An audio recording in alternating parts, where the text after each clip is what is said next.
সপ্তম শ্রেণীর প্রিয় শিক্ষার্থীরা, গত ভিডিওতে আমি তোমাদের ইংলিশ বইয়ের ইউনিট 1 লিসন 4 এর সমাধান দিয়েছি। আজকের এই ভিডিওতে আমি তোমাদের ইউনিট 1 লিসন 5 এর সমাধান দিব।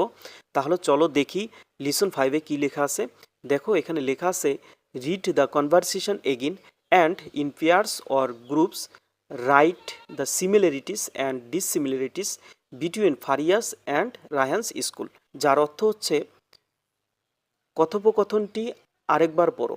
অর্থাৎ তোমাদের ইংলিশ বইয়ের লিসন 3-তে যে কথোপকথনটি ছিল ফারিয়া এবং রায়হানের, বুঝতে পারছো, ওইটাকে তোমার আরেকবার পড়তে বলছে।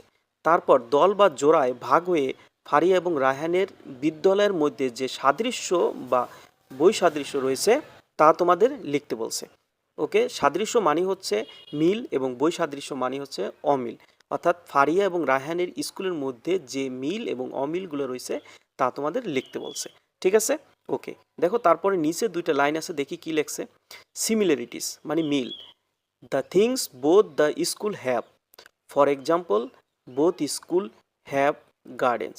অর্থাৎ যে বিষয়গুলো বা জিনিসগুলো দোনো স্কুল আছে তা তুমি লিখতে পারো এইভাবে। ফর এক্সাম্পল, উদাহরণস্বরূপ তারা একটা বললে দিছে যে কিভাবে তুমি লিখবা মিলগুলা লিখবা বোথ স্কুল হ্যাভ গার্ডেন্স, দোনো স্কুলেই বাগান আছে। ঠিক আছে, এটা হচ্ছে মিল। ওকে, এবার ডিসিমিলারিটি কিভাবে লিখতে পারো, দেখো, the things that one school has but the other school doesn't have. অর্থাৎ যে জিনিসগুলো এক স্কুলে আছে অন্য স্কুলে নাই, সেটাকে তুমি কিভাবে লিখতে পারো। For example, there is a big playground in Faria's school but there is not a big playground in Raihan's school. অর্থাৎ যেই জিনিসগুলো নাই আর কি, মিল নেই, ওই জিনিসগুলো তুমি এইভাবে শুরু করতে পারো, দেয়ার ইজ দিয়া। তাহলে তোমাদের জন্য আমি দেখো নিচে মিল এবং অমিলগুলো লিখে রেখেছি। দেখো বাম পাশে সিমিলারিটিস অর্থাৎ মিল এবং ডান পাশে ডিসিমিলারিটিস মানে অমিল, এই লাইনগুলো এখানে লিখে দিছি। তাহলে আমরা প্রথমে দেখি মিল আছে মানে কি কি জিনিস মিল আছে দেখি।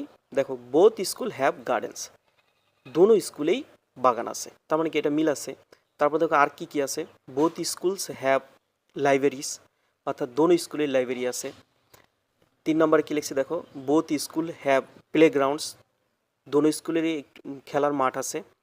Both school have water bodies, দোনো স্কুলেই জলাশয় আছে। Both school have roads beside them, দোনো স্কুলের বা বিদ্যালয়ের পাশেই রাস্তা আছে। ঠিক আছে, ওকে। এবার ডিসিমিলারিটিসগুলো দেখি আমরা কি কি অমিল আছে। There is a large water bodies in Faria's school, অর্থাৎ ফারিয়ার স্কুলে একটা বড় জলাশয় আছে বা দিঘি আছে, তোমরা জানো। But Raihan school has a small one, কিন্তু রায়হানের স্কুলে ছোট একটা আছে, অর্থাৎ একটা পুকুর আছে, তোমরা তো জানোই। এরপর দেখো 2 নম্বর সেন্টেন্সে কি লিখছি, there is a big garden in Faria's school, Faria স্কুলে একটা বড় বাগান আছে।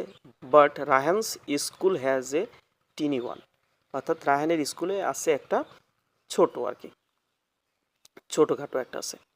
এবার 3 নম্বর সেন্টেন্স দেখো, there is a big playground in Faria's school, Faria's স্কুলে একটা বড় খেলার মাঠ আছে। আদার হ্যান্ড, অন্যদিকে Raihan school has a small one, রায়হানের স্কুলে আছে ছোট একটা খেলার মাঠ। ঠিক আছে, ওকে। দেখো তারপরে 4 নম্বর সেন্টেন্সে কী লেখা আছে, there is a big library in Raihan's school. এইবার দেখো রায়হান স্কুলে একটা বড় লাইব্রেরি আছে।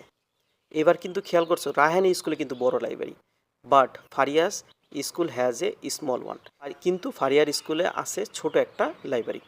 তোমরা লিসন 3 ফারিয়া এবং রায়হানের যে কনভারসেশনটা আছে ওটা সুন্দর করে পড়লেই তোমরা এটা দেখতে পাবা যে এইবার ফারিয়ার স্কুলের লাইব্রেরিটা একটু ছোট লেখা আর রায়হানের স্কুলের লাইব্রেরিটা বড় সেটা লেখা। অ্যাট লাস্ট দেখো শেষের সেন্টেন্সটা কি লিখছি, there are many trees around Faria's school, ফারিয়ার স্কুলের আশেপাশে অনেক গাছপালা আছে। But there are not too many trees around Raihan's school, কিন্তু রায়হানের স্কুলের আশেপাশে ততটা গাছপালা নাই। তোমরা তো জানো রায়হানের স্কুলটা শহরে গাছপালা এমনিতেই কম থাকে। ঠিক আছে, আশা করি তোমরা বিষয়টা বুঝতে পারছো। যদি কিছু না বুঝতে পারো তাহলে কমেন্টে জানাবা, আমি চেষ্টা করব তোমাদের যথাযথ সাহায্য করতে। ঠিক আছে, আজ আর নয়, দেখা হবে পরের ভিডিওতে ইনশাল্লাহ।